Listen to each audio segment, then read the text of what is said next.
Ici, vous avez Nantes, vous avez la Mayenne, vous avez la Loire, Orléans, vous avez Bordeaux même. Vous voyez que les rattachements étaient des rattachements qui n'étaient pas du tout évidents.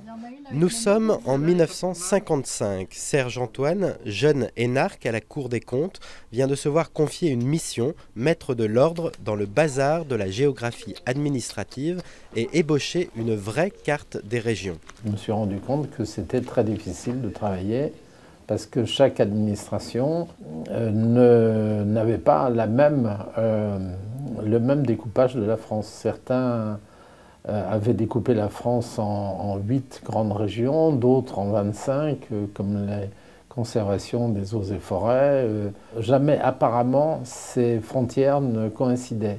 Pendant un an, Serge Antoine va dessiner à l'encre de Chine 70 cartes de la France administrative, celles des eaux et forêts, celles des militaires ou encore de l'agriculture. Avec sa femme Aline, il retranscrit ces cartes sur un grand calque à la recherche du découpage le plus cohérent. Nous les avons travaillées sur les fenêtres pour les voir en transparence.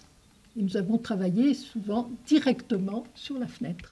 Certains regroupements tombent sous le sens, comme l'Alsace, l'Auvergne ou la Bretagne, mais trouver un bercail à la Vendée ou l'Aveyron, c'est plus difficile. Du coup, Serge va utiliser un critère inattendu, le trafic téléphonique. Si la Lozère téléphone plus à Montpellier et moins à Marseille, je l'ai rattaché à Montpellier. Au bout d'un an, 21 régions sortent des cartons et il faudra attendre les lois de décentralisation de 1982 pour voir la région réellement exister.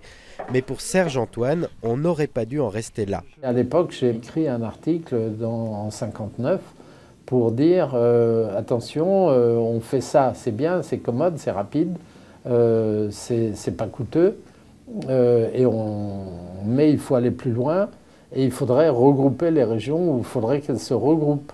Des regroupements comme dans le reste de l'Europe où les régions sont devenues plus puissantes. Aujourd'hui décédé, Serge Antoine avait finalement un esprit visionnaire. Il aurait pu être d'une aide précieuse pour ce nouveau Big Bang régional.